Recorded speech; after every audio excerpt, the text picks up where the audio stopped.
এই যে ৫ই আগস্টের একটা সামগ্রিক অপরাজনৈতিক শক্তির কি বলে যে একটা চক্রান্ত বা ষড়যন্ত্রের একটা পরিণতি হিসেবে ৫ই আগস্টের সৃষ্টি হয়েছে, বা ৫ই আগস্টের কি বলে যে একটা প্রেক্ষিত আমরা লক্ষ্য করলাম, বা আমরা সেটিকে অবগত হলাম। আমি সেটাই বলছি যে এই রাজনৈতিক অপশক্তিগুলো দীর্ঘদিন ধরেই তাদের ফন্দি বলেন, ফিকির বলেন, ষড়যন্ত্র বলেন, চক্রান্ত বলেন, সব কিছু মিলে একটি সামগ্রিক বলবো, এই ক্ষেত্রে অবশ্যই বলবো যে তারা ৫ই আগস্টে সেই বিবেচনায় তারা সফল হয়েছে, আমরা পরাজিত হয়েছি। সুতরাং এই জায়গায় আমি স্পষ্ট করেই বলি যে আমাদের প্রাক্তন স্বরাষ্ট্রমন্ত্রী তিনি যেভাবে বলেছেন সেটি তার ব্যাখ্যা তিনি দিয়েছেন। আমি এই ক্ষেত্রে যেটি বলতে চাই যে একটা সাংবিধানিক একটা সরকারকে সুরক্ষা দেবার জন্যে সেইখানে আইন শৃঙ্খলা বাহিনী থাকে, তারপর সামরিক বাহিনীর যারা শপথ নিয়েছিল সরকারের সুরক্ষা দেওয়া, সংবিধানকে সমুন্নত রাখার কথা বলে, আমি কথাটি ওভাবে না বলেও বলতে পারি যে তারা সেই দায়িত্বটুকু পালন করতে ব্যর্থ হয়েছেন, বা তারা সেই দায়িত্বটুকু তাদের কি বলে যে তারা পালন করেননি। এবং এই জায়গায় একটা বিশ্বাস ভঙ্গের বিষয় তো থাকে। এই বিশ্বাস ভঙ্গের কাজটা কি পুরো সেনাবাহিনীর, নাকি সেনাবাহিনীর কোনো পর্যায়ের বা বিশেষ কোনো জায়গা থেকে? সেনাবাহিনী, পুরা সেনাবাহিনীর কথা তো অবশ্যই বলছে না। সেনাবাহিনীর কিছু কিছু অংশ, কিছু কিছু যারা এই সেনাবাহিনীকে নেতৃত্ব দেন, তাদের তাদের কথাই বলছি যে সেই জায়গাটায় তাদের দায়িত্বে যদি সতর্ক থাকতেন, সজাগ থাকতেন, তাদের দায়িত্ব যদি সঠিকভাবে পালন করতেন, তাহলে হয়তো এমন একটা পরিণতি দিকে আমরা নাও যেতে পারতাম। সাবেক স্বরাষ্ট্রমন্ত্রী এরকমটি বলছেন যে সেনাপ্রধান প্রধানমন্ত্রী সুরক্ষার সব দায়িত্ব নিয়েছিলেন। আপনিও বলছেন যে যথাযথ দায়িত্ব তারা পালন করেন। আপনি কি মনে করেন, মানে আপনি কিভাবে এটাকে ব্যাখ্যা করবেন? এটা কি তাদের ব্যর্থতা, যদি বলি সেনাপ্রধানের ব্যর্থতা, নাকি বেইমানি? না, আমি কথাটিকে এইভাবেই বলবো যে আমি যে কথাটা বলে আসছিলাম যে একটা অপরাজনৈতিক শক্তির সামগ্রিক একটা সম্মিলিত চক্রান্ত, এবং সেই জায়গায় আরো কিছু উপাদান এখানে এই মাত্রায় যোগ হয়েছে, যেই উপাদানটি সৃষ্টি করবার জন্য নানাভাবে নানান চক্রান্ত এবং দেশি বিদেশি শক্তিগুলো এর মধ্যে জড়িত ছিল। এবং সেই জড়িত থাকবার অংশ হিসেবেই হয়তো আজকে যার কথা আপনি বলছেন যে সেনাবাহিনীর কিছু কিছু দায়িত্বশীল অংশ, যাদের যে দায়িত্ব পালন করার কথা ছিল সেই দায়িত্ব তারা পালন করে নাই, এবং যেই সুযোগটি এই ছাত্ররা বা যেই শ্রেণী বা যেই অংশ আজকে আন্দোলন বলছে, গণ অভ্যুত্থান বলছে, বিপ্লব বলছে, সেই অংশটি এই সুযোগটি তারা গ্রহণ করেছে পূর্ণাঙ্গ মাত্রায়, আমি সেটাই বলবো। জি, এবং সেই পক্ষ থেকে বা সরকারে যারা আছেন তারা বলছেন কখনো সেনাবাহিনীকে দেশপ্রেমী, কখনো আবার তাদেরও আস্থাহীনতার জায়গা সেনাবাহিনীর উপর থেকে দেখা যাচ্ছে। আমি আপনার আরেকটা সাক্ষাৎকার শুনছিলাম, সেখানে আপনি সেনাবাহিনীর প্রসঙ্গে, সেনাবাহিনীর ভূমিকা হতাশাজনক এরকম প্রসঙ্গে বলতে গিয়ে আপনি বলছিলেন যে যে সাপে দংশন করেছে সেই সাপেই বিষ নামাবে। আমি একটু এই বাক্যটা মোটামুটি ইঙ্গিতটা স্পষ্ট, তারপরেও কোনো ভুল বোঝাবুঝির অবকাশ যেন না থাকে, আপনার কাছে স্পষ্ট হতে চাই, সাপ কে? দেখুন, আপনি সাপ বলতে আমি যেটা বুঝিয়েছি এবং আপনি যেভাবে বুঝেছেন এর মধ্যেই আমার মনে হয় থাকা ভালো। স্পষ্ট করতে কোনো সমস্যা আছে? এখন তো অনেক কিছু খোলাসা হচ্ছে, স্পষ্ট হচ্ছে। না না না, আমার স্পষ্ট করতে সমস্যা নাই। না, আমি আপনারা কি বলছি যে সেনাবাহিনীকে ইঙ্গিত করছেন? আমি বলছি যেই রাজনৈতিক শক্তি, যেই মানুষকে বিভ্রান্ত করেছে, বিপথে পরিচালিত করেছে, যেই মানুষকে নানান আকাঙ্ক্ষার মধ্যে নিয়ে গিয়েছিল, যেই স্বপ্ন দেখিয়েছিল, যেই প্রত্যাশার জায়গায় তৈরি হয়েছিল, সেই জায়গাটা তো আজকে কি বলে যে ফানুস বেলুনের মতোই ফেটে গেছে, তাই না, ফসকে গেছে। সেই মানুষ তো আজকে হতাশ, সেই মানুষ তো আজকে কি বলবো যে তাদের নিজ ঘরে নিজ সেই পছন্দের নেতৃত্বের কাছেই ফিরে আসবার পুনরায় তাদের আকাঙ্ক্ষা ব্যক্ত করছে। সেই শেখ হাসিনাই তাদের ভালো ছিল, শেখ হাসিনাই দেশ সুন্দরভাবে পরিচালনা করেছিলেন, তার আমলেই তারা নিরাপদ ছিলেন, সেই কথা তো আজকে তারা ব্যক্ত করছেন এবং সেই আকাঙ্ক্ষা তারা পুনরায় উচ্চারণ করছেন, সেই জায়গায় তারা ফিরে আসতে চাচ্ছে। সুতরাং আমি বলবো যে সেই বাংলাদেশের সাধারণ নিরীহ মানুষগুলোকে যারা বোকা বানিয়ে এই আন্দোলন এবং এই কি বলে যে অভ্যুত্থান বলেন, যাই বলেন, যে ভাষাই বলতে চান, সেই জায়গায় যারা নেপথ্য সাহায্য সহযোগিতা করেছিল বা তাদের উদাসীনতা প্রকাশ করেছিল এবং সেই উদাসীনতার সুযোগটি ওই আন্দোলনকারীরা গ্রহণ করেছিল, আমি বলছি যে তাদেরকেই এই বাস্তবতার সম্মুখীন হওয়ার সময় এসেছে।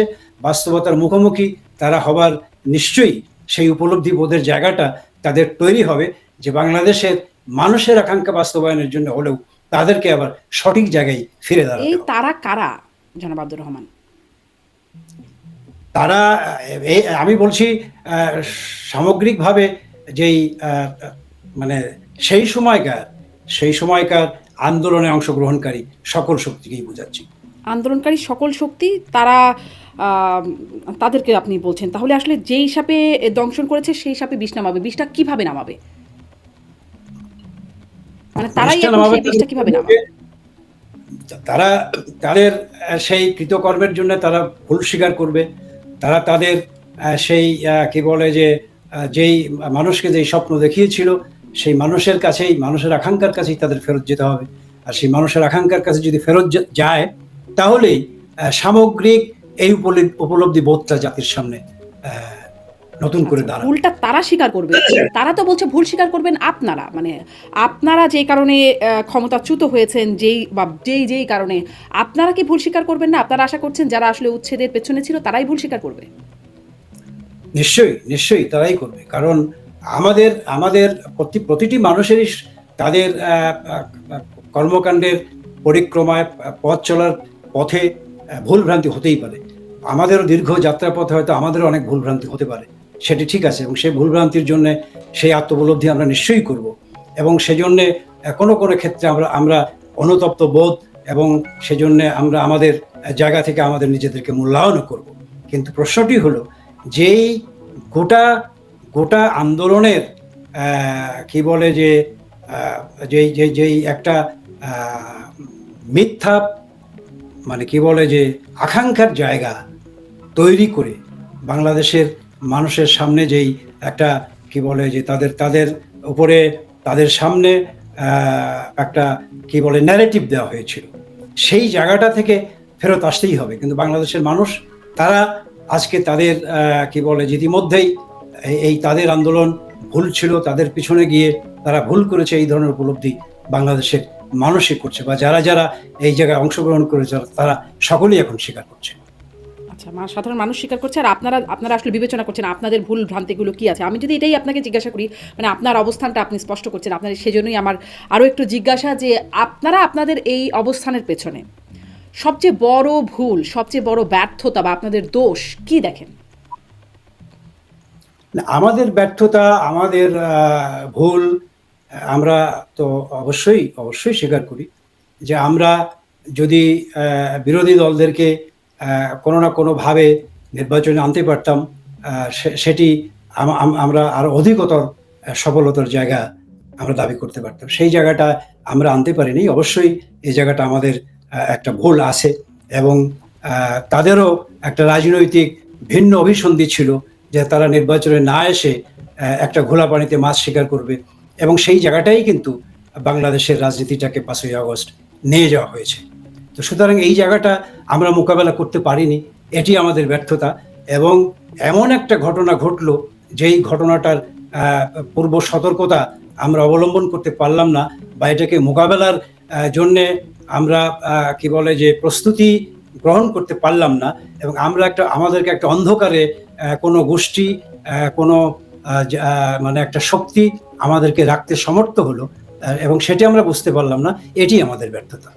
আচ্ছা, সেটি আপনাদের ব্যর্থতা। মানে আরেকটা বলছিলেন যে আপনারা বিরোধী দলকে নির্বাচনে আনতে পারলে ভালো হতো, সেই জায়গায় আপনাদের একটা ব্যর্থতা। কিন্তু আপনারা বিরোধী দলকে বা বিরোধী দলগুলোকে নির্বাচনে না আনতে একটা ব্যর্থতা বা ভুল আপনাদের হয়তো আছে, যদি আমি ভুল না। কিন্তু যেরকম নির্বাচন হচ্ছিল 14তে, আচ্ছা সেখানে একদমই একতরফা নির্বাচন হয়ে গেল 18তে, যেটি একটা অংশগ্রহণমূলক নির্বাচন ছিল, কিন্তু সেই নির্বাচনে রাতে ভোট হওয়ার যে অভিযোগ, এবং সেই অভিযোগের প্রেক্ষিতে অনেক প্রমাণও হাজির করা হলো, এবং ও নির্বাচনের পরেও নির্বাচন কমিশনের ওয়েবসাইটে অনেক মানে বিষয়গুলো উঠে আসলো, অনেক কিছুই। 300টি নির্বাচনী এলাকা আপনারা নিশ্চয়ই দেখেছেন, তারপরেও একটু বলি, আপনারা শুনবেন বা দর্শকরাও জানবেন। 300টি নির্বাচনী এলাকার মধ্যে 40,155টি ভোট কেন্দ্রের মধ্যে 103টি আসনে 213টি ভোট কেন্দ্রে শতভাগ ভোট পড়েছে, 96 থেকে শতভাগ ভোট পড়েছে 1,418টি কেন্দ্রে, 90 থেকে 95% ভোট পড়েছে 6,484টি কেন্দ্রে।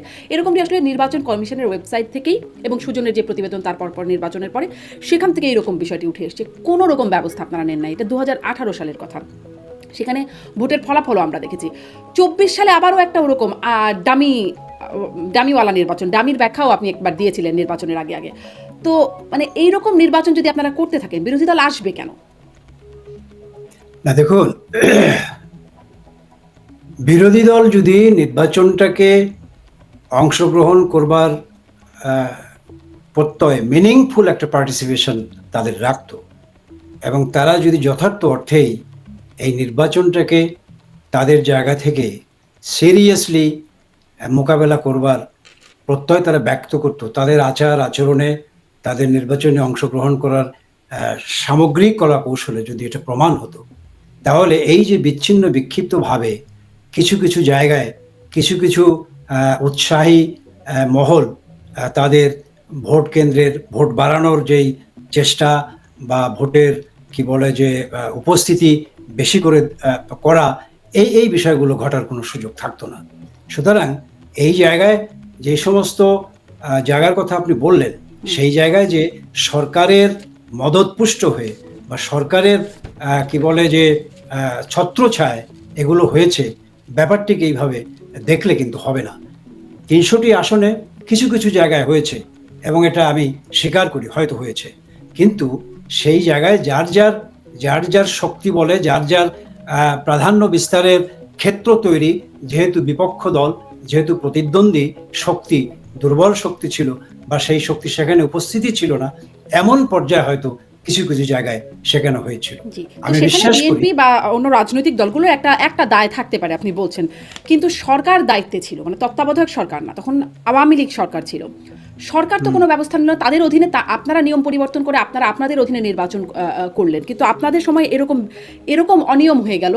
বিবিসির সংবাদদাতা বলল যে আগের মানে ভোট শুরুর আগেই ব্যালট বাক্স ভর্তি করা অবস্থায় তারা দেখতে পেয়েছেন। টিআইবি বলল তারা 50টি আসনের উপরে তারা আসলে এই গবেষণা করেছে এবং তার মধ্যে 47টিতে কোনো না কোনো অনিয়ম, 33টি আসনের একাধিক কেন্দ্রে আগের রাতেই ব্যালটে সিল মেরে বাক্স ভর্তি করা হয়েছে, এরকম প্রতিবেদন তারা দিল। কোনোটাতেই তো আপনারা কোনো আমলে নিলেন না বা কোনো ব্যবস্থা হলো না। শুনেন, নির্বাচন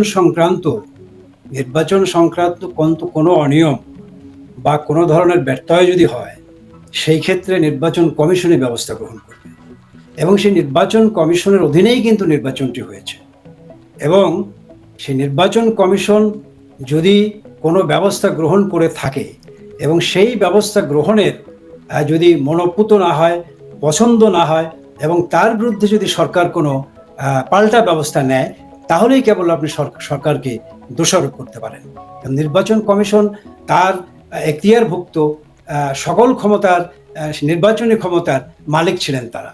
সুতরাং তারা যদি কোনো ব্যবস্থা নিয়ে থাকে, সেই ব্যবস্থার সাথে কোনো দ্বিমত পোষণ করেছে সরকার, এটি আমার জানা নাই এবং আমার মনে হয় জায়গা নেই, কারণ তারা কোনো ব্যবস্থাই নেয় নাই এরকম। মানে তাহলে আপনারা কেন সেই 15 ফেব্রুয়ারি নির্বাচন, টিআইবি এবং যে সমস্ত কি বললেন সংস্থাগুলোর কথা বললেন, তারা এই প্রমাণ আপনাদের কাছে দিয়েছে বা রাতেই ভোটের বাক্স বুঝাই হয়ে গেছে, এমন কোনো দালিলিক প্রমাণ বা এই আজকের এই তথ্য প্রযুক্তির বিশ্বে এরকম কোনো ঘটনা কিন্তু আমাদের অন্তত গোচরীভূত হয় নাই বা বাংলাদেশের মানুষ এইভাবে দেখে নাই যে কি বলে যে প্রামাণিক চিত্রে দেখানো হয়েছে যে দিনের ভোট রাতে হচ্ছে।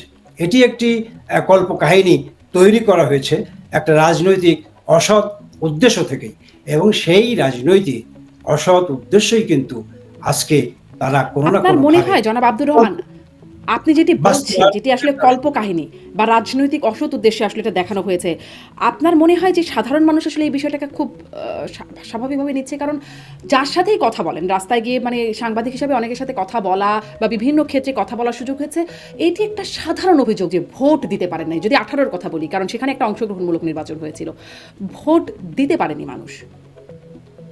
না, ভোট দিতে পারেনি এটি একটা আপেক্ষিক কথা, আপেক্ষিক বিষয়।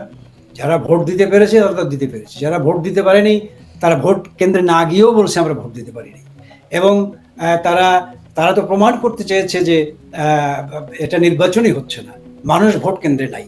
সুতরাং এই প্রমাণ করবার পক্ষে যুক্তি দেখাবার জন্য হয়তো তারা অনেকে ভোট কেন্দ্রে যায়নি, এবং যারা যায়নি তারা বলছে আমাদের ভোটাধিকার প্রয়োগ করতে পারিনি। এটি যেমন এক কথা। দ্বিতীয় কথা হলো যে মনস্তাত্ত্বিকভাবে যদি একটা ভোটার বোঝে, বা যেই জনগোষ্ঠী ভোট দিতে যাবে তারা যদি বোঝে যে আমার শক্তিশালী প্রতিপক্ষ নাই, বা শক্তিশালী প্রতিপক্ষ এই ভোটারদের ভোট কেন্দ্রে নেবার প্রক্রিয়ার মধ্যে নাই, তাহলে তো সেই ক্ষেত্রে কি বলে যে ভোটারদের মধ্যেও একটা শৈথিল্য ভাব আসে, ভোটারদের মধ্যেও একটা উদাসীনতার ভাব কাজ করে। জি, সেটি খুবই স্বাভাবিক। তাহলে আপনি বলছেন বিবিসির প্রতিবেদকটা যা দেখলেন বা টিআইবি যে প্রতিবেদন দিল সেগুলো কল্পকাহিনী।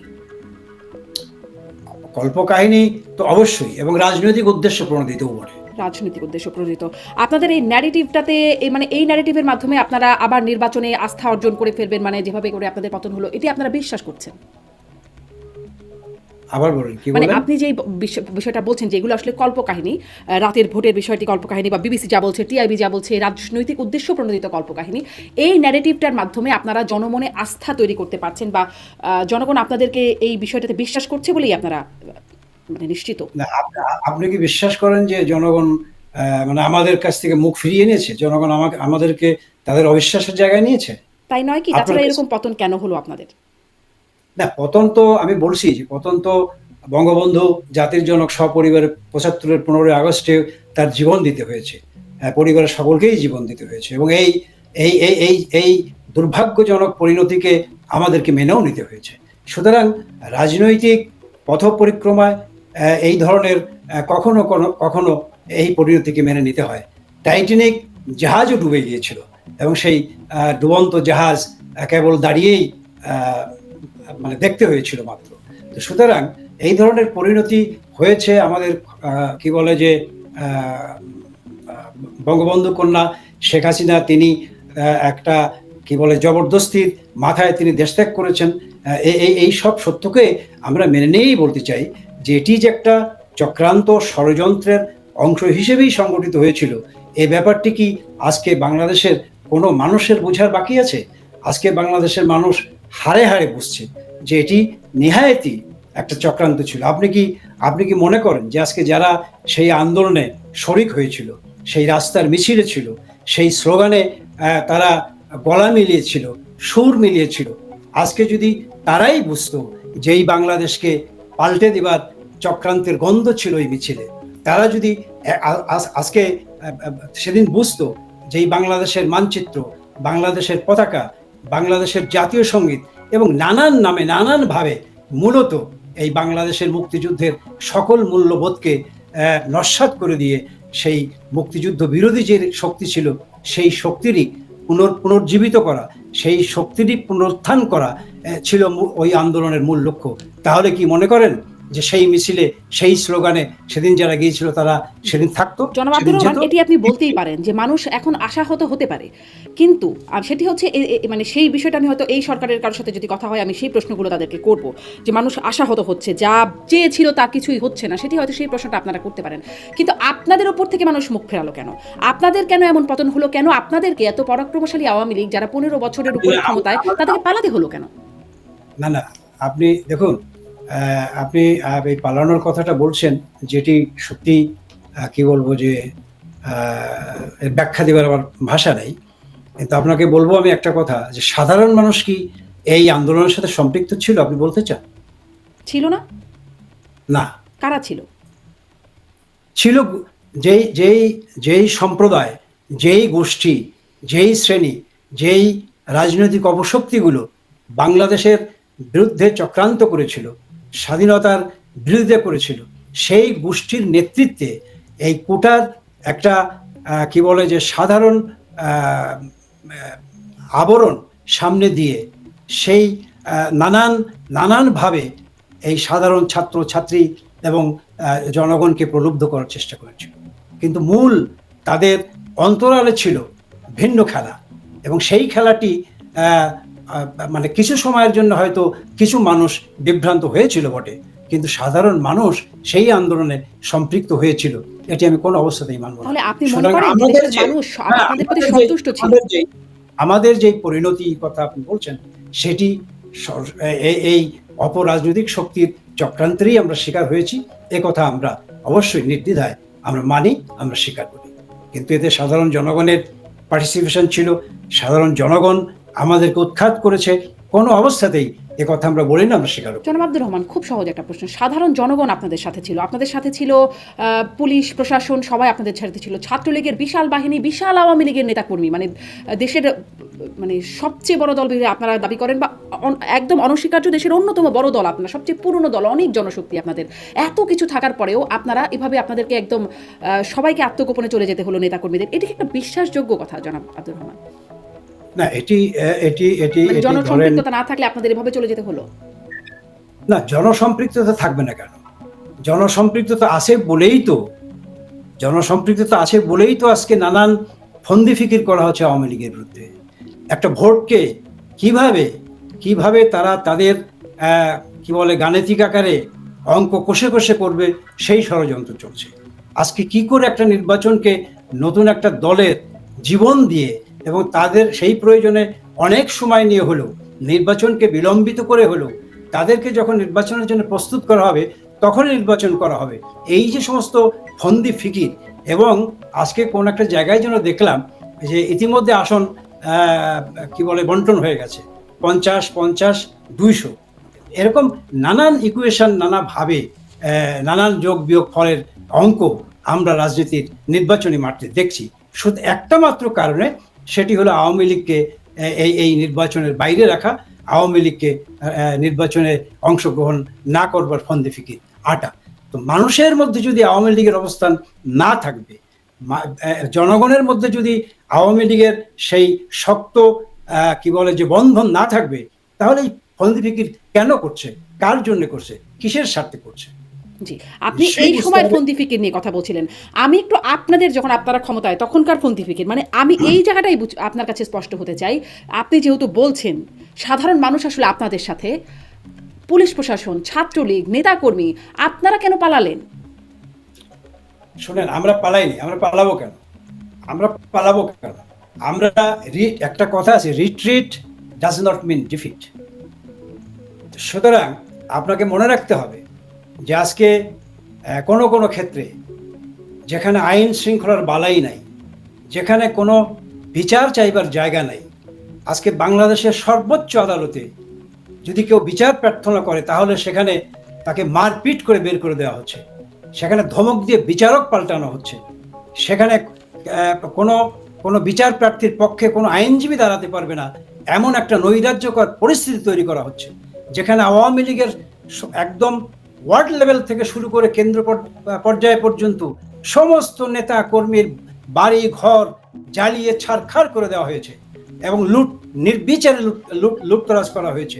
তাদের বাড়িতে থাকবার কোনো অবস্থা নাই, তাদের মাঠে ঘাটে ধান খেতে, তাদের কি বলে যে মানে কোনো রকম জীবন বাঁচানোর তাগিদ নিয়ে তারা বাংলাদেশে এখনো আছে। সুতরাং সেই অবস্থায় আইন শৃঙ্খলার যেখানে ন্যূনতম বালাই নাই, সেখানে কি আপনি এই কথা আমাকে প্রশংসা করতেন? যদি আমি সেই আগুনের মধ্যে ঝাঁপ দিয়ে আমার জীবনটাকে দিয়ে দিতাম, তাহলে কি আমার বীরত্বের পরিচয় আপনি পেতেন? নাকি আমাকে বেঁচে থেকে আমার লড়াই করে বাংলাদেশের মানুষের যেই কি বলে যে তাদের স্বাধীনতা খর্ব করবার চক্রান্ত হচ্ছে, তাদের জীবনযাত্রার মানকে ধ্বংস করে দিবার যে চক্রান্ত হচ্ছে, সেই চক্রান্ত থেকে বাংলাদেশের মানুষকে সুরক্ষা দেওয়া, বাংলাদেশের স্বাধীনতাকে সুসংহত করার পুনর্বার লড়াইয়ের সংগ্রামে আন্দোলনে নিজেদেরকে প্রস্তুত করা, এটাকেই আপনি প্রশংসা করবেন না, ওটাকেই আপনি প্রশংসা করবেন? একদমই।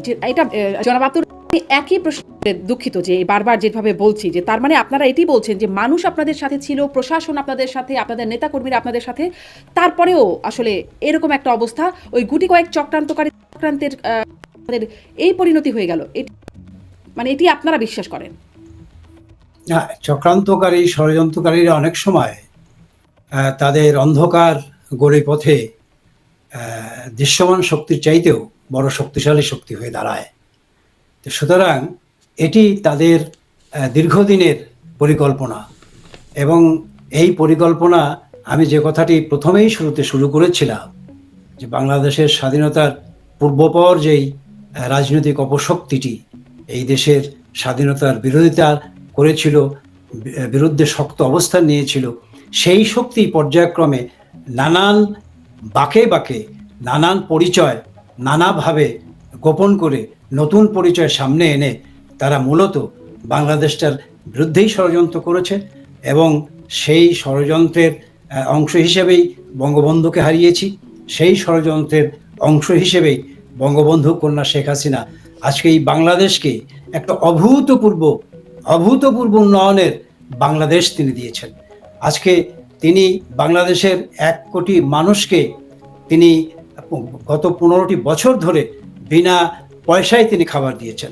আজকে ছাত্রদের হাতে তিনি বছরের প্রথম দিনে বই তুলে দিয়েছেন। আজকে সেই বই কোথায়? আজকে বিধবা ভাতা কোথায়? আজকে বয়স্ক ভাতা কোথায়? আজকে মুক্তিযোদ্ধা ভাতা কোথায়? আজকে কি বলে মাতৃত্বকালীন সেই ভাতা কোথায়? আজকে বাংলাদেশের মানুষের মধ্যে হাহাকার কেন? সুতরাং এই শক্তি কখনো কখনো তারা কি বলে যে বিজয়ী হয়, কিন্তু চূড়ান্ত বিচারে তার মানে এই সরকারের ব্যর্থতাগুলো তুলে ধরেই আপনারা আবার আপনাদের জায়গা তৈরি করে নেবেন, সেরকমই কি আপনাদের পরিকল্পনা? বুঝতে পারেন এই কথাটি? মানে আমি বলছি যে এই সরকার বা বর্তমান সরকারের ব্যর্থতার জায়গাগুলো তুলে ধরেই আপনারা আবার আপনাদের অবস্থানে ফিরতে চান বা রাজনীতিতে ফিরতে চান, এই কি আপনাদের পরিকল্পনা? না, শুধুমাত্র তাদের ব্যর্থতাকে আমরা সম্বল করে আগাবো কেন? আমাদের নিজস্ব সম্বল তো আমাদের এগোবার সম্বল তো আমাদের আছেই। কারণ শেখ হাসিনা যা বাংলাদেশের মানুষের জন্য করেছেন এবং প্রতিটি গ্রামকে তিনি শহরে রূপান্তরিত করেছেন, এবং বাংলাদেশের কতগুলো অভূতপূর্ব উন্নয়ন যে পৃথিবীব্যাপী আজকে সমাদৃত। পদ্মা সেতুর মতো একটা সেতু তিনি বাংলাদেশের মানুষের নিজস্ব অর্থায়নে তিনি করেছেন। বঙ্গবন্ধুর টানেল তিনি নির্মাণ করেছেন, এলিভেটেড এক্সপ্রেস করেছেন। আমি মোটা দাগে এই কথাগুলো বলছি। সুতরাং তিনি আজকে দারিদ্রতার হার 18 ভাগে নামিয়ে এনেছিলেন, হত দরিদ্রর সংখ্যা তিনি 3 ভাগে নামিয়ে নিয়েছিলেন, এবং মাথাপিছু আয় প্রায় $3,000 কাছাকাছি নিয়ে গিয়েছিলেন, এবং জিডিপি প্রবৃদ্ধি মানে কখনো 6% নিচে নামে নেই। সুতরাং এই বাংলাদেশকে আজকে পেছন থেকে কোঠারাঘাত করে হয়তো সাময়িকভাবে তারা বিজয়ী হয়েছে, এবং এই বিজয়ের উল্লাস, বিজয়ের আনন্দ তারা উন্মত্ত হতেই পারে, কিন্তু দিন শেষে বাংলাদেশের মানুষ তাদের নিজস্ব পাওনা, তাদের নিজস্ব হিসাব তারা নিশ্চয়ই কষে নেবে, এবং বাংলাদেশ আওয়ামী লীগ তার নেতৃত্ব বঙ্গবন্ধু কন্যা শেখ হাসিনার নেতৃত্বে আগামী দিনের এই মানুষমুখী রাজনীতি, এই কি বলে যে এই বাংলাদেশের উন্নয়নমুখী রাজনীতি, সেই রাজনীতির ধারাবাহিকতা আমরা রক্ষা করে যাব, এবং সেই সঙ্গে নিশ্চয়ই বাংলাদেশের মানুষ শেখ হাসিনার পেছনে থাকবে। এটা জনাব আব্দুর রহমান, আপনার বক্তব্য স্পষ্ট। আপনি বলছেন দিন শেষে আবার সেদিকে মানুষ যাবে। দিন শেষে আসলে কি হয় সেটি দেখবার মতো বিষয় আছে, দিনটা কখন শেষ হয় সেটাও একটা বিষয়। আপনি আসলে এই জায়গাটিও আপনার কাছে একটু জানতে চাই যে আপনারা এখানে দিনটা কখনো কখনো লম্বাও হতে পারে, দিনটা আবার কখনো কখনো খুব ছোট হয়েও কাছে আসতে পারে। আপনার কি মনে হয় লম্বা না ছোট? দিনটার মানে দৈর্ঘ্য কতটুকু? আমার তো মনে হয় যে মানুষের আকাঙ্ক্ষা হলো দিনটা খুব ছোট হয়ে যাবে। কেমন ছোট বলতে কেমন? কত সময়কাল হতে পারে আনুমানিক? এটি দিন তারিখ ঠিক করে বা সময় নির্ধারণ করে বলাও ঠিক না, আপনারা আমার কাছে জিজ্ঞাসা করাও ঠিক। আচ্ছা, ঠিক আছে, আমি আবার তবুও এই বিষয়টিতেও আসবো, কারণ আপনাদের পক্ষ থেকে বলা হচ্ছে, শফিউল আলম চৌধুরী নাদেল সাংগঠনিক সম্পাদক, তিনি বলেছেন মার্চের মধ্যে বা মার্চের আগেই সাবেক প্রধানমন্ত্রী শেখ হাসিনা দেশে ফিরবেন। 26শে মার্চের মধ্যে বা 26শে মার্চে আপনারা ফিরবেন বলে মনে করেন আকমা মোজাম্মেল হক। আসি এই বিষয়গুলোতে, কিন্তু আমি আসলে আপনাদের আত্ম উপলব্ধি কি আছে? Anything can happen any time.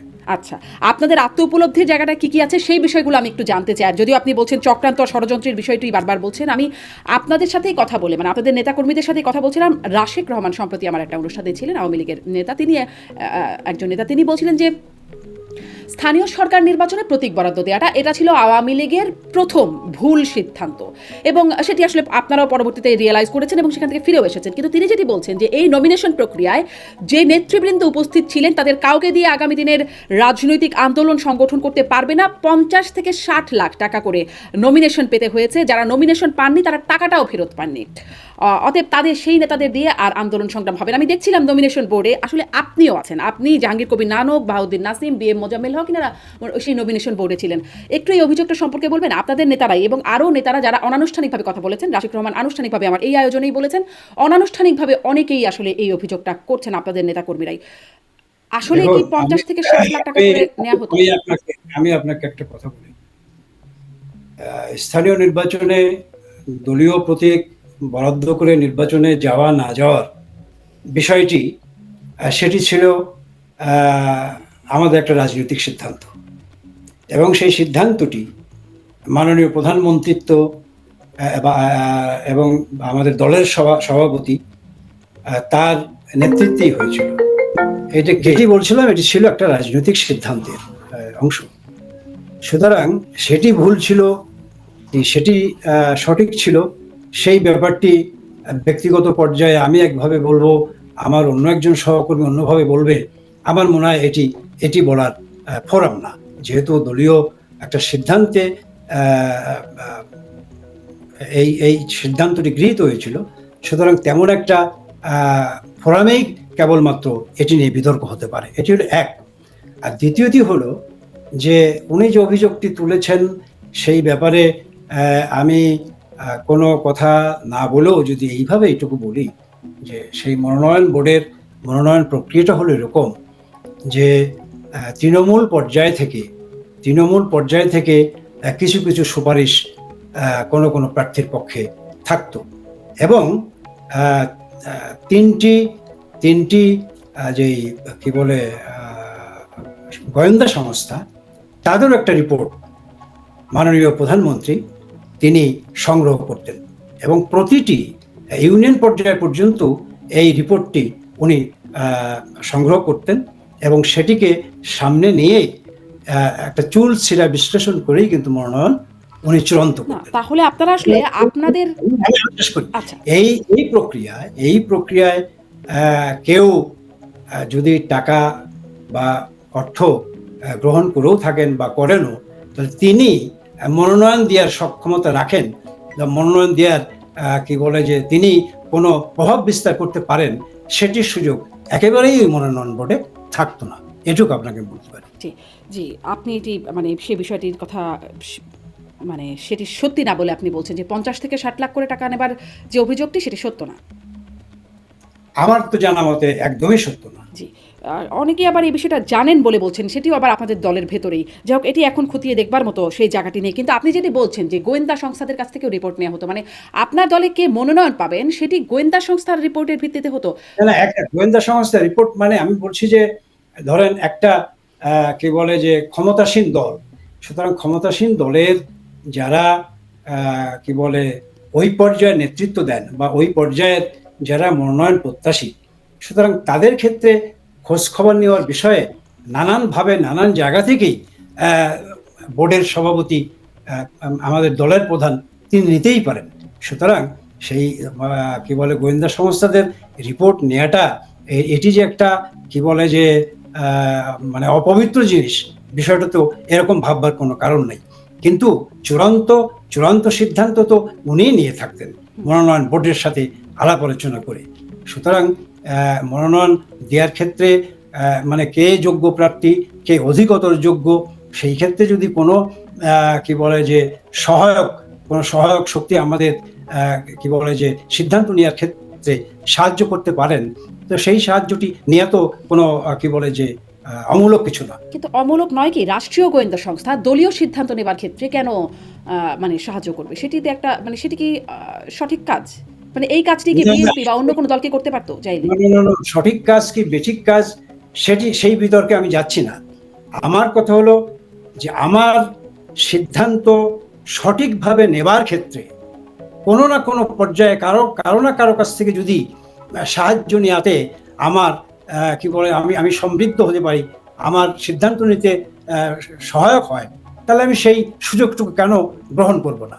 আমার কথাটা এখানেই। জি, আপনার দলীয় নেতাকর্মীরা আসলে এই সুযোগটুকু বা এই সহায়ক ভূমিকাটা কেমনভাবে দেখেছে সেটিও নিশ্চয়ই আপনারা পরবর্তীতে জেনেছেন বা জানবার চেষ্টা করেছেন। আপনাদের বিরুদ্ধে আরও অভিযোগ, আমি আসলে কিছু অভিযোগের জায়গায় স্পষ্ট হই। প্রথমে দলীয়, তারপরে আর কি সার্বিক একটা জায়গা থেকেও শুনবো। ছাত্রলীগেরও একটা দায়িত্বে আপনারা ছিলেন। যখন ছাত্রলীগ কমিটি দিতে পারছিল না, তখন সাবেক প্রধানমন্ত্রী শেখ হাসিনা তিনি আপনাদেরকে ডেকেছিলেন এবং আপনাদের উপর একটা দায়িত্ব অর্পণ করেছিলেন। এমনকি ছাত্রলীগের কমিটি দেবার ক্ষেত্রেও আমরা এই অভিযোগ একদম গণমাধ্যমে এসেছে। অনেকেই ব্যক্তিগতভাবে এই অভিযোগ করেছেন যে ছাত্রলীগের কমিটি দেওয়ার ক্ষেত্রে মোটা অঙ্কের টাকার লেনদেন, সেটি একদম জেলা পর্যায়ে থেকে জেলা শাখা সভাপতি সাধারণ সম্পাদক 10 থেকে 30 লাখ টাকা, গণমাধ্যমের খবর 50 লাখ টাকা, গাজীপুরের ওখানে জেলা কমিটিতে সেখানে জেলা ও মহানগর ছাত্র কমিটির ছাত্রলীগের শীর্ষ পদে কোটি টাকা, 1 কোটি টাকার উপরে লেনদেনের খবর আমরা জেনেছি, আপনাদের নেতাকর্মীরাও অভিযোগ করেছেন। শুনেন, এখন মিডিয়ার খবরের উপরে আপনি যদি নির্ভর করে এই ধরনের একটা মিডিয়াতে আপনি আমাকে এসব প্রশ্ন করেন, তাহলে একদিক থেকে আমি বলবো যে দুঃখজনক, আর একদিকে বলবো যে ভালোই। কথাটা পরিষ্কার হওয়া দরকার, সেটা ছাত্রলীগের কমিটি ছাত্রলীগের নেতৃত্বই দিয়ে থাকে। এখন ঢালাওভাবে একটা অভিযোগ, এক একটা ইউনিটে একটি পদের জন্য একাধিক প্রার্থী সেখানে থেকে থাকে, এবং সেই যার পক্ষে রায় যায় এবং যার পক্ষে যায় না, যিনি নেতা হতে পারলেন না, যিনি নেতা হলেন, স্বাভাবিকভাবেই একটা ঢালাও বক্তব্য সামনে হাজির করা খুবই সহজ, যে সে তো টাকা দিয়ে, অর্থ দিয়ে কমিটিতে পদ নিয়েছে। এই কথাটা যেমন সত্য, তেমনি বড় সত্য হলো যে ছাত্রলীগের কমিটি ছাত্রলীগই দিয়ে থাকে। আমরা এই ধরনের অনেক অভিযোগ আমরাও শুনেছি। আমরা শুনে যখন সেই ব্যাপারগুলোতে তলিয়ে দেখতে গিয়েছি, সেই ব্যাপারগুলোর ভেতরে যখন ঢুকতে গিয়েছি, তখন দেখেছি যে এইটার কোনো প্রমাণ বা সে বিশ্বাস করবার মতো কোনো প্রমাণ অভিযোগকারীরা হাজির করতে পারে নাই। সুতরাং এই মিডিয়ার ঢালাও কথা বা অভিযোগকারীর ঢালাও বক্তব্য এবং সেই বক্তব্যকে আমলে নিয়ে এই ধরনের আপনার একটা ইতিমধ্যেই আপনার এই মিডিয়া যশ, খ্যাতি, মানুষের কাছে গ্রহণযোগ্যতা সবকিছু পেয়েছেন। আমার মনে হয় যে আপনার এই মিডিয়া, এই চ্যানেলটির যে গ্র্যাভিটি, সেই গ্র্যাভিটিটা আপনি নিশ্চয়ই সংরক্ষণ করে, মানে এই বিষয়ে দুর্নীতির জায়গাগুলো, মানে কমিটি বা মনোনয়ন বাণিজ্যের যে জায়গাটুকু, সেটিকে আপনি পুরোপুরি অস্বীকার করছেন। তাহলে এত পরীক্ষিত নেতারা যদি, বা ছাত্রলীগ বলি বা মানে স্থানীয় যেটি আমি বলছিলাম সরকার নির্বাচনে আপনারা যদি পরীক্ষিত নেতাদেরকে নিয়ে আসেন, তাহলে এত জনাব ওবায়দুল কাদের সাবেক সাধারণ সম্পাদক আওয়ামী লীগের, তিনি এত কাওয়া, হাইব্রিড, মুরগি, ওনারা কিভাবে ঢুকলেন? ছাত্রলীগেও এত শিবির কিভাবে ঢুকলো? যদি এত পরীক্ষিতভাবেই আসে, যদি কোনো রকম এর মধ্যে আর কোনো বিষয় না থেকে থাকে? তো না, পরীক্ষিতভাবে আসে সেটি তো একটা বিষয় আছেই। আর একটা হলো যে এই অনুপ্রবেশকারীরা বা এই ছাত্রলীগের ভেতরে ছাত্র শিবির বা অন্য রাজনৈতিক মতাবলম্বী যারা অনুপ্রবেশ করেছে, আমি তো বলেছি যে তাদের রাজনৈতিক মূল উদ্দেশ্য চরিতার্থ করবার জন্য তারা এমন এমন কৌশল অবলম্বন করেছে। এবং যখন একটা রাজনৈতিক দল দীর্ঘদিন ক্ষমতায় থাকে এবং সেই ক্ষমতা থাকাকালীন অবস্থায়, আমি তো আগেই স্বীকার করেছি যে এইখানে তো দুর্বলতা আছেই, এখানে তো কিছু ব্যর্থতা আছেই। সেই জায়গা এটি একটা কি বলবো যে সংগঠন ছাত্র শিবিরের মতো সংগঠন না, এটা কমিউনিস্ট পার্টির মতো সংগঠন না, এটা একটা মাস ওরিয়েন্টেড অর্গানাইজেশন। এখানে নানান শ্রেণীর নানান অংশের মানুষ এখানে কি বলে যে অংশগ্রহণ করতে পারে, সেই সুযোগ থাকতে পারে, এবং সেই সুযোগ গ্রহণ করার ছিদ্রপথ দিয়ে অনেকে জঞ্জাল এবং আপনার কি বলেন, যেটি বললেন কাওয়া বলেন, হাইব্রিড বলেন, নানা শ্রেণীর মানুষ হয়তো ঢুকে থাকতে পারে এবং ঢুকেছে। এটাই কিছু কিছু জায়গায় ঢুকেছে, এটাই সত্য। সুতরাং সেই সত্যকে আমি অস্বীকার করব না। নিশ্চয়ই ঢুকেছে, এবং ভবিষ্যতে ব্যাপারে আমাদেরকে আরো অধিকতর সতর্ক থাকতে হবে, যাতে আমাদের সংগঠনের মধ্যে কোনো অনুপ্রবেশকারী ঢুকতে না পারে, এবং এক কলস দুধের মধ্যে যেন এক ফোঁটা গোচুনা দিয়ে পুরা কলসের দুধটাকে বিনষ্ট না করতে পারে। সেই ব্যাপারে নিশ্চয়ই ভবিষ্যতে আমাদের সতর্ক থাকা প্রয়োজন। সতর্ক হওয়া প্রয়োজন। জি, ছাত্রলীগের বিষয়ে একটু জানতে চাইছিলাম। আপনাদের মানে এই গণ অভ্যুত্থানের সময় আমরা ওবায়দুল কাদেরকে বলতে শুনেছি যে ছাত্রলীগ এই আন্দোলন দমনে ছাত্রলীগ একাই যথেষ্ট এবং তারপরে ছাত্রলীগের ভূমিকা নিয়ে অনেক বিতর্ক। ছাত্রলীগ কিভাবে মারমুখী হয়েছে কিছু বিষয় ভিডিও আকারেও আমরা দেখেছি। আ এবং এখন আমরা জানতে পারছি ওবায়দুল কাদের তিনিও দলে বা শেখ হাসিনার কাছে তিনিও খুব আশ্রয় প্রশ্রয় এখন পাচ্ছেন না আসলে কি, এবং তার অনেক বিতর্কিত ভূমিকা বিষয়ে এখন উঠে আসছে। আমি দেখছিলাম আপনাদের বাংলাদেশ আওয়ামী লীগের যে পেজটি সেখানেও এমনকি এই বিষয়টি উঠে আসছে। আসলে কি ওবায়দুল কাদেরের অবস্থান কেমন এখন দলে? আমার তো জানা মতে অবস্থান তো ভালোই, খারাপ কি? আচ্ছা এমন খারাপ কিছু তো শুনি নাই। আচ্ছা, ওবায়দুল কাদেরের অবস্থান ভালো বলেই আপনি মনে করছেন। আহ, আপনাদের দুর্নীতি বা মনোনয়ন বাণিজ্য কমিটি দেওয়ার বাণিজ্য এই বিষয়গুলো জানতে চাইছিলাম, আপনি সেগুলো জায়গাগুলো অস্বীকার করছেন। একটা জায়গায় আপনাদের একটা প্রতিশ্রুতি ছিল যেটিতে মানুষ খুব আশ্বস্ত হয়েছিল। আপনারা বিএনপির দুর্নীতির একটা ফিরিস্তি দিয়ে 2008-9 সেই নির্বাচনের সময়টাতে ইশতেহারে আপনারা বলেছিলেন যে আপনারা আপনাদের প্রতি বছর বছর আপনারা আপনাদের সম্পদের হিসাব তুলে ধরবেন, সেটি সংসদ সদস্য থেকে শুরু করে মন্ত্রী এবং প্রধানমন্ত্রী পর্যন্ত এবং তাদের পরিবারের সম্পদের হিসাব। সেটি আপনারা ভুলে গেলেন কেন বা সেই প্রতিশ্রুতিটা আপনারা রাখলেন না কেন? কিরকম? আমরা তো বিগত নির্বাচনের সময় যখন প্রার্থী হই, যারা প্রার্থী হয়েছিল তারা সকলেই তাদের হলফনামা হ্যাঁ, দিয়েছে কিন্তু নির্বাচন প্রতি কমিশন। বছর বছর জনসম্মুখে প্রকাশ করার ইশতেহারে আপনাদের সেই প্রতিশ্রুতিটি ছিল। না, সেই প্রতিশ্রুতি ছিল এবং আপনার কি বলে যে প্রতিটি নির্বাচনের সময় হলফনামায় প্রত্যেক প্রার্থী দিয়েছিল এবং এই কি বলে যে এই 2024 সালের নির্বাচনের 6 মাসও অতিক্রান্ত হয় নাই, সেই সময় এই ধরনের একটা বিপর্যয় মুখোমুখি আমাদের হতে হলো। সুতরাং এই এই এই সততা আমাদের দলের প্রধান বঙ্গবন্ধু কন্যা শেখ হাসিনা নিজেরও আছে।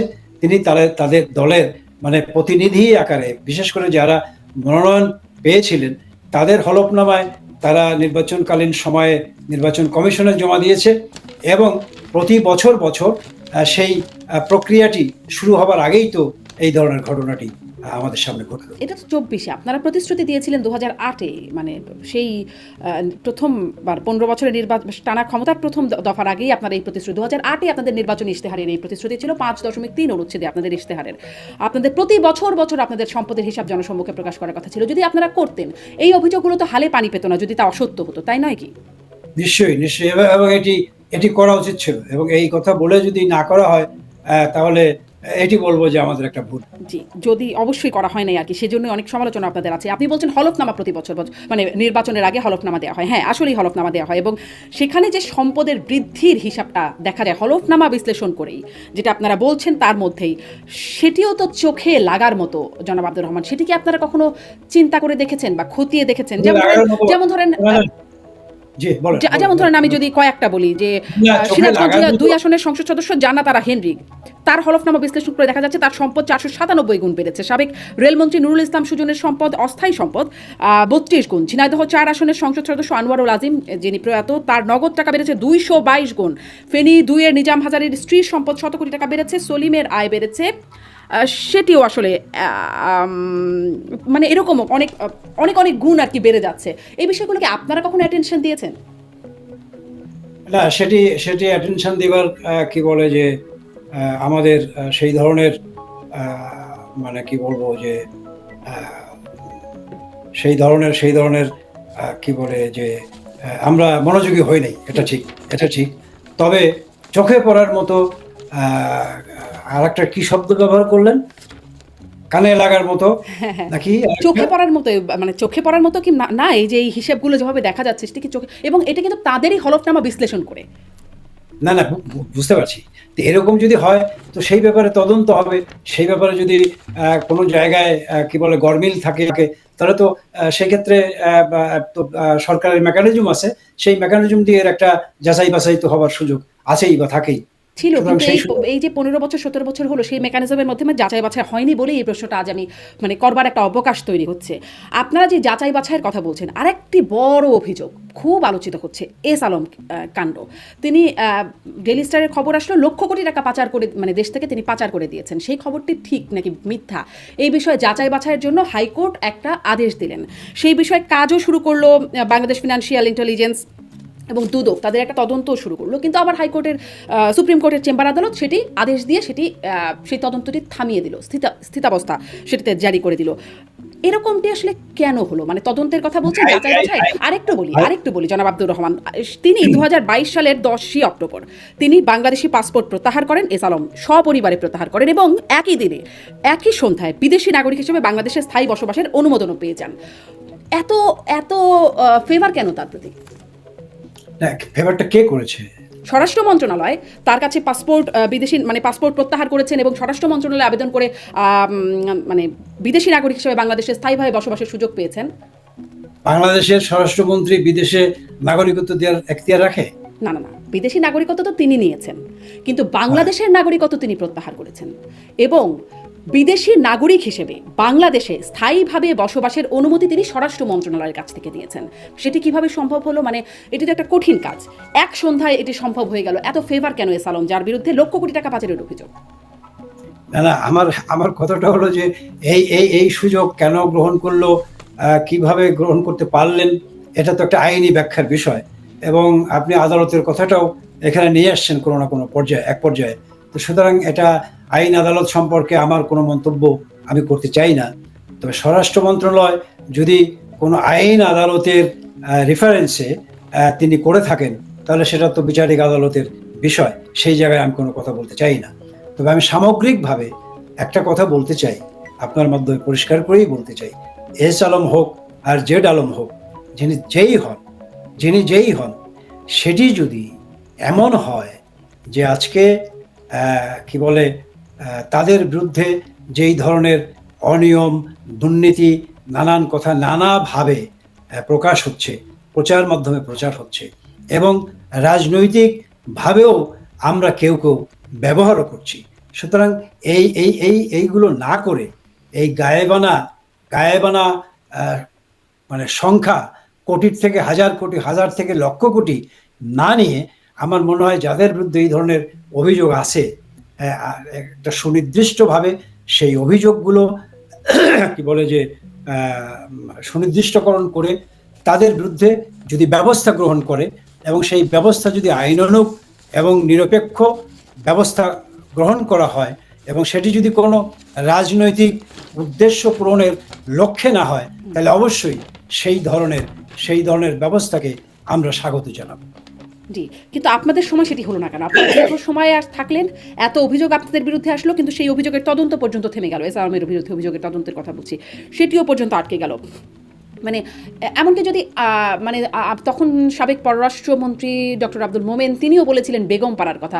আমি একটু এই প্রশ্নটা করতে চাই যে ধরুন এখন যারা বিদেশে আছেন, যুক্তরাষ্ট্র, কানাডা, অস্ট্রেলিয়া, বেলজিয়ামের মতো দেশে, জি বিদেশে আছি কি আপনাকে কে বলছে? মানে আপনি কোথায় আছেন আমি জানি না, কিন্তু ধরেন যারা আছে, যেমন ধরেন কিছুদিন আগে সাবেক পররাষ্ট্রমন্ত্রী তথ্যমন্ত্রীও ছিলেন ডক্টর হাসান মাহমুদ, তিনি বেলজিয়াম থেকে যুক্ত হলেন। আমরা জানি আমাদের সাথেও ব্যক্তিগতভাবে কথা হয়েছে, অনেকেই যুক্তরাষ্ট্রে আছেন, অনেকেই কানাডায় আছেন, বিভিন্ন জায়গায় আছেন। তো বেগম পাড়ার কথা আমরা শুনেছি। তো মানে তারাও কিভাবে আছেন? আপনি দলের একজন নীতি নির্ধারক পর্যায়ের ব্যক্তি, আপনি জানবেন তারাও কিভাবে আছেন, মানে কিভাবে আছেন তারা, তাদের জীবন জীবিকা বিদেশে, বাংলাদেশের নাগরিক হয়ে বাংলাদেশে তাদের আয় ইনকাম, বিদেশে কিভাবে আসলে তারা আছেন? না, যারা আছে সেটি তারাই উত্তর দিতে পারবেন, আমি তো এর উত্তর দিতে পারবো না। তবে নিশ্চয়ই বেলজিয়ামের মতো জায়গায়, আমেরিকার মতো জায়গায়, ইংল্যান্ডের মতো জায়গায় বা অন্যান্য যেসব দেশের কথা আপনি বললেন, সেই সমস্ত জায়গায় নিশ্চয়ই আপনার পানির নিচ দিয়ে সাঁতরিয়ে আসা যাবে না, জঙ্গল দিয়ে পালিয়ে আসা যাবে না, নিশ্চয়ই বৈধভাবেই তাদের আসতে হবে। সুতরাং সেই পথেই তারা আসছে এবং যেহেতু তারা দীর্ঘদিন আসা যাওয়া করে, নিশ্চয়ই এই ধরনের কোনো জীবন জীবিকার ব্যবস্থা বা কোনো না কোনো ভাবে তাদের সেই সঙ্গতি আছে বলেই হয়তো আছে। নিশ্চয়ই সেই সঙ্গতি আছে বলেই তো আসছেন। বেগম পাড়ায় কারা আছেন সেই খবরটিও আপনারা আমাকে কখনো জানাননি। আপনি কোথায় আছেন সেটা কি আপনি বলতে চান? যে মানে আপনি বলছিলেন আপনি কোথায় আছেন, মানে সেটা কি আপনি বলতে চান? আমি ভালো আছি, আমি সুস্থ আছি, সুন্দর আছি, এটুকুই আমি জানাই। আচ্ছা, ঠিক আছে, আপনি যতটুকু বলতে চান ঠিক ততটুকুই, তার বাইরে হয়তো আপনার ব্যক্তিগত জায়গা থেকে আমি আর আমি আর প্রশ্ন করব না। আমি একটু এবারে আসি আপনাদের প্রত্যাবর্তন। আপনি বলছিলেন যে আপনারা ফিরে আসবেন। ওই বক্তব্যগুলোর কথাও বলছিলাম যে শফিউল আলম চৌধুরী নাদিল তিনি বলছেন মার্চের আগেই শেখ হাসিনা দেশে ফিরবেন বা ২৬শে মার্চ আপনারা সবাই সিনিয়র নেতারা মনে করেন আপনারা ২৬শে মার্চ সবাই একযোগে ফিরে আসবেন। এটি বলছেন আকম মোজাম্মেল হক। আপনাদের আসলে ফিরে আসার বাংলাদেশে ফেরার প্রক্রিয়াটা কি? আমাদের বাংলাদেশের ফেরার প্রক্রিয়াটা খুবই সহজ। সেটি হলো বাংলাদেশ আওয়ামী লীগ, বাংলাদেশের জনগণের শক্তিই হলো এই দলের প্রধানতম শক্তি। জনগণই হলো আমাদের রাজনীতির মূল উৎস। সুতরাং সেই জনগণের শক্তি নিয়েই, জনগণকে সাথে নিয়েই আমরা যেই বিপর্যয়ের মুখে আমরা পড়েছি, মানে আমাদের ফেলানো হয়েছে একটা ষড়যন্ত্রের জায়গা থেকে, সেই ষড়যন্ত্রের জাল এই দেশের জনগণই উন্মোচন করবে, উপড়ে ফেলবে, এবং জনগণই আবার তারা তাদের কি বলে যে পরীক্ষিত রাজনৈতিক দল আওয়ামী লীগের সাথে নিয়ে তারা ঘুরে দাঁড়াবে, তারা ফিরে দাঁড়াবে। জি, বাহাউদ্দিন নাসিম বলছেন যে আপনারা মানে আওয়ামী লীগ নানান কর্মসূচি দেবে সেই এবং ফেব্রুয়ারির মধ্যে নানান কর্মসূচি, তারপরে হয়তো সর্বাত্মক হরতালের একটা কর্মসূচিতে যাবেন। 18 জানুয়ারি একটা হরতাল হবে এরকম একটা আওয়ামী লীগের পক্ষ থেকে শোনা গিয়েছিল শেখ হাসিনার একটি ফোন আলাপের মাধ্যমে। সেটি যাচাই বাছাই করার সুযোগ যদিও কারো ছিল না, কিন্তু সেই হরতালটি হয়নি। গেল বছরের 10ই নভেম্বর নূর হোসেন দিবসেও আপনারা ডাক দিয়েছিলেন 0 পয়েন্টে জমা হওয়ার, কিন্তু সেখানেও খুব একটা করা যায়নি। মানে কারণ সেটিও একটা যথেষ্ট কারণ আছে দেশে, সেইভাবে দাঁড়াতেও পারেনি মানুষ। কিন্তু কেনই বা দাঁড়াবে মানুষ? নেতারা যখন দেশের তাদের সাথে না পাশে, সাধারণ কর্মীরা, সাধারণ মানুষ কেন তাদের জীবনের ঝুঁকি নিয়ে দাঁড়াবে? এই যে হয় নাই, আপনি বললেন 10ই নভেম্বরের কথা, হরতালের কথা, 18 তারিখের কথা, হয় নাই। আপনি বললেন হয় নাই, হয় নাই যে এটাও একটি হওয়া, এটাও একটি হওয়া। কারণ কেন হয় নাই সেটা নিশ্চয়ই আপনার যদি সত্য উপলব্ধির একটা সরল স্বীকৃতি বা সকল স্বীকারোক্তি আপনার মধ্যে থাকে, তা নিশ্চয়ই আপনি আমার কাছে ভালো বলতে পারবেন কেন হয় নাই। বাংলাদেশ আওয়ামী লীগ এখনো এমন কোনো রাজনৈতিক দেউলিয়াতের মধ্যে যায় নাই যে তারা একটা কর্মসূচি দেবে আর সেই কর্মসূচিটা কি বলে খাখা করবে, এমনটি হওয়ার মতো কোনো ঘটনা ঘটে নাই। এবং আপনি বারবার বলছেন, আমিও বারবার বলছি যে এটি একটা জনগণের কাছ থেকে বিচ্ছিন্ন হওয়া এক জিনিস, আর চক্রান্ত ষড়যন্ত্রের শিকার হওয়া আর এক জিনিস। জনগণ থেকে যদি বিচ্ছিন্ন হব, তাহলে এই বাংলাদেশ আওয়ামী লীগকে নিয়ে আজকে যারা শাসন ক্ষমতায় আছে, আজকে যারা ক্ষমতা জবরদখল করেছে, আজকে যারা ক্ষমতা ছিনতাই করে এই বাংলাদেশের মসনদে আছে, তাদের এত ভয় কেন এই আওয়ামী লীগকে নিয়ে? তাদের এই আওয়ামী লীগকে নিয়ে এত ভয় কিসের? লেট দি পিপল ডিসাইড যে আওয়ামী লীগ জনবিচ্ছিন্ন না আওয়ামী লীগ জনগণের বন্ধু। এটা মানুষকে ভাবতে দেন, মানুষকে সেই সুযোগটা দেন, মানুষ ঠিক করুক। আপনি আমি এই কি বলে মিডিয়ায়, এই পত্র পত্রিকায় এইসব কথাবার্তা বলে তো আসল সত্যকে মানে প্রকাশ করার আড়ালে রাখা হবে। সুতরাং এইসব কথা বলার তো জনগণ কিভাবে ডিসাইড করবে? যে মানে জনগণকে ডিসাইড করতে দেন, আপনি বলছেন কিভাবে ডিসাইড করবে? জনগণকে ডিসাইড করবার সোজা রাস্তা তো একটাই, সোজা রাস্তা একটাই। আপনি একটা নিরপেক্ষ তত্ত্বাবধায়ক সরকারের অধীনে একটা নির্বাচন দেন। ঠিক এই কথাটাই জনাব আব্দুর রহমান একই লাইন বিএনপি এতদিন বলেছে, মানে যখন আপনারা ক্ষমতায় ছিলেন ঠিক একই লাইন বলেছে যে জনগণকে এত ভয় কেন। তখন বলেছে, তখন আসলে ঠিক এই জায়গাটায় আওয়ামী লীগ ছিল, যে আওয়ামী লীগের এত ভয় কেন, একটা নিরপেক্ষ নির্বাচন দেন তত্ত্বাবধায়ক সরকারের আমলে। ঠিক একই লাইন বলেছে, আপনার কি মনে পড়ে? আমার কথা আপনাকে এখানে খুবই স্পষ্টভাবে বলি। বাংলাদেশ আওয়ামী লীগ এবং আওয়ামী লীগের সরকার তিনটি নির্বাচন করেছে, যেই তিনটি নির্বাচন নিয়ে আপনাদের মতো মিডিয়ায়